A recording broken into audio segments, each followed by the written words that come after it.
안녕하세요. 여러분, 백영기 목사입니다. 오늘 여러분들과 함께 마가복음 6장 1에서부터 7절 살펴보도록 하겠습니다. 마가복음 6장 1에서부터 7절 읽겠습니다. 예수께서 거기를 떠나사 고향으로 가시니, 거기가 어디죠? 어저께 회당장 야이로 달리다고 해서 아이를 예수께서 살리셨죠. 근데 거기를 떠나셨대요. 어디? 고향으로 가시니 제자들도 따르니라. 홈타운으로 가셨어요. 안식일이 되어 회당에서 가르치시니 많은 사람이 듣고 놀랬대요. 이르되 이 사람이 어디서 이런 것을 얻었느냐? 이 사람이 받은 지혜와 그 손으로 이루어지는 이런 권능이 어찌 됨이냐? 이 사람이 누구예요? 예수. 고향에 있는 사람들이 예수님 보고 깜짝 놀란 거예요. 왜? 이들은 어려서부터 예수님을 알거든.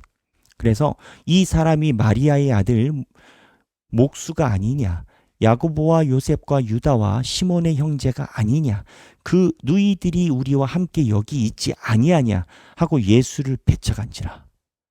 무슨 상황이죠?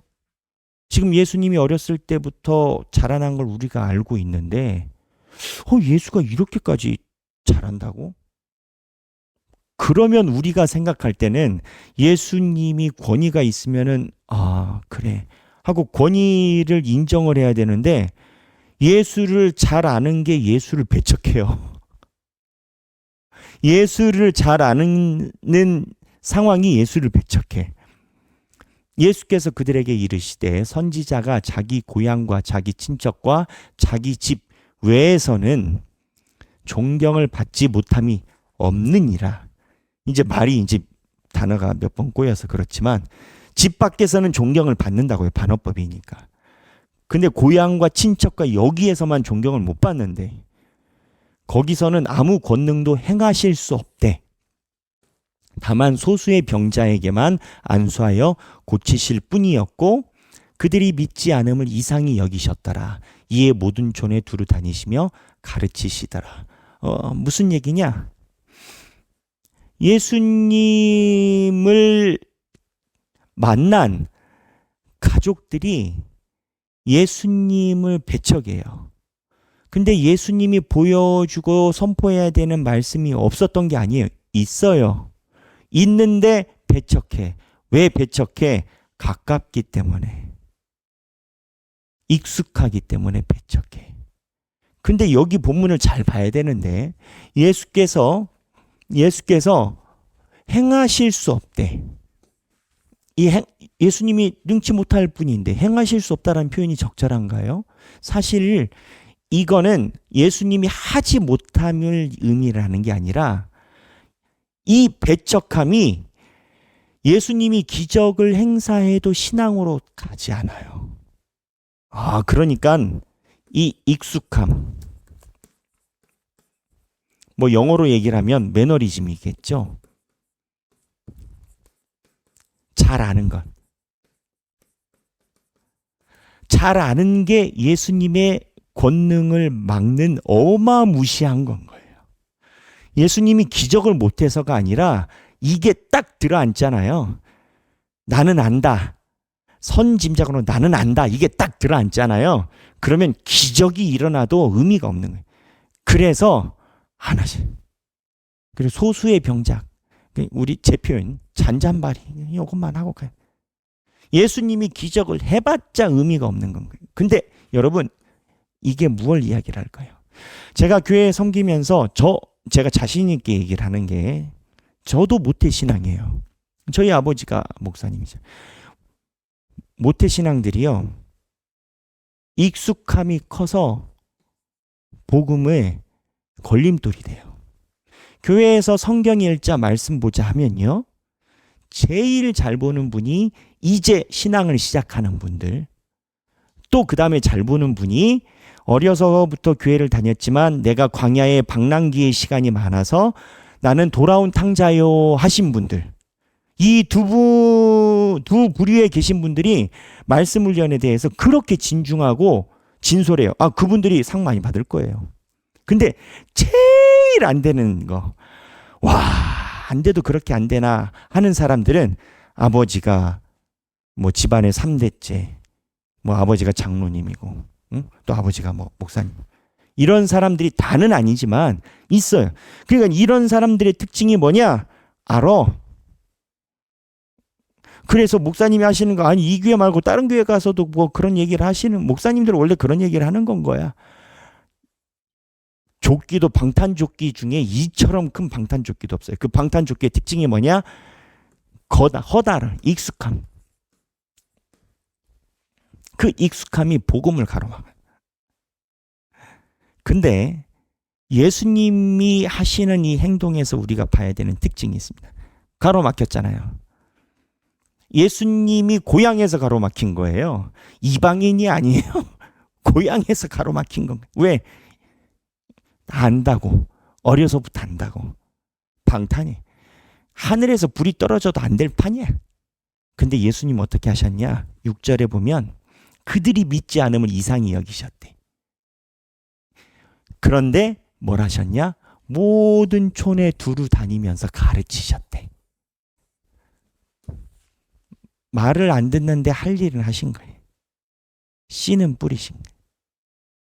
그래서 모든 촌에 두루 다니시면서 그 가르치시는 것을 다 하시고 예수님께서 이 지역의 사역을 완수하셨어요.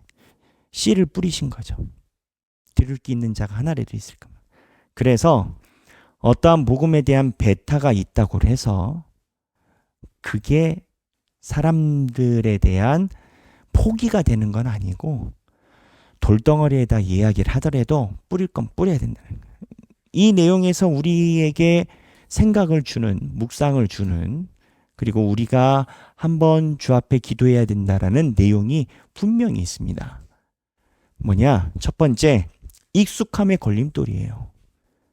모태신앙들, 교회 좀 안다는 사람들, 그냥 죄송합니다만 기성교회에서 그냥 문고리만 잡고 다녔는데 표 나와가지고 갑자기 직분을 받아가지고 아는 것 하나도 없으면서 마치 있는 것처럼 해서 익숙하던 신앙들, 절대 말 안 들어요.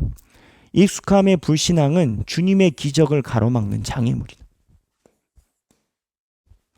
제일 두꺼운 방탄이라니까요. 차라리 모르는 게 낫고 차라리 돌아온 탕자가 나아요.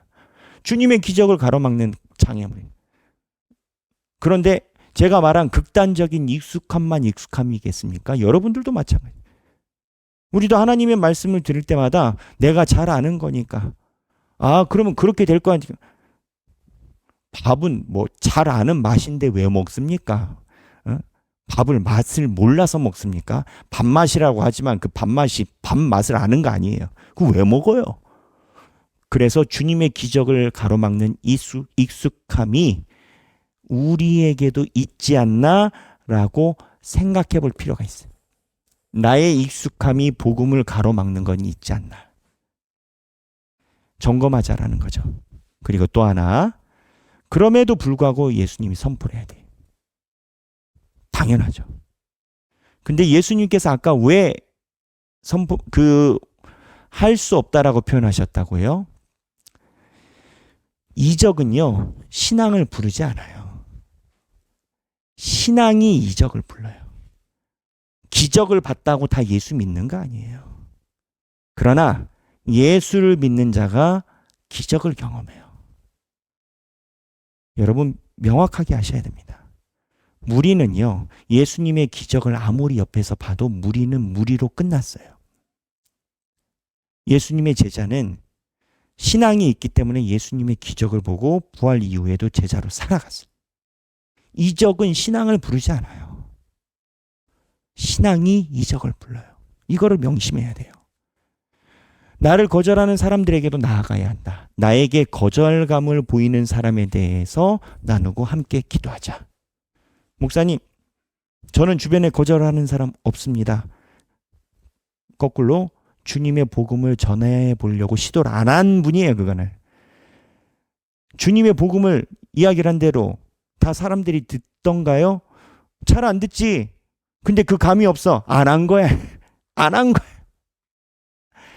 근데 여기에 아이러니가 또 있어요. 오늘 본문은 나랑 가장 가까운 자가 가장 거절을 많이 해요. 누가 제일 가까워요? 가족. 저는 그런 가족이 아니어서 이 강도를 모르지만 교회 안에서 목회를 할 때 보면요. 교인들의 70%의 기도 제목은 가족입니다. 그 어떻게 해요? 가족에게도 많은 무리에게 선포를 하신 것처럼 해야 돼요. 왜? 그래야 주님의 씨앗이 뿌려지니까. 어떤 사람은 그래요. 목사님 이야기만 하면 경기를 일으켜서 저 하나님께 맡겨버려요. 아니, 맡긴 거예요? 방치한 거예요? 가족이 선포하지 않으면 누가 선포를 할 수 있어요? 어려운 말은 가족이 해야지. 어려운 말은 가족이 해야지. 그게 맡긴 거예요? 방치한 거예요? 예수님 어떻게 하셨어요? 말을 듣지 않음에도 선포할 거는 많은 무리, 많은 지역을 다니시고 선포하셨다. 우린 할 일 해야 됩니다. 그래서 이러한 기도 내용이 있으면 함께 나눠보면 좋겠다라고 생각합니다. 오늘 성경 본문 마가복음 6장 1에서부터 7절입니다. 오늘도 그냥 지나가기에는 굉장히 깊은 내용의 묵상이 있습니다. 익숙한 거, 선포해야 되는 거, 이적과 신앙의 상관관계 깊이 묵상하시고 목장에서 함께 자기의 신앙을 나누시면 감사하겠습니다. 모두 행복한 성경 읽기 되시기 바랍니다. 감사합니다.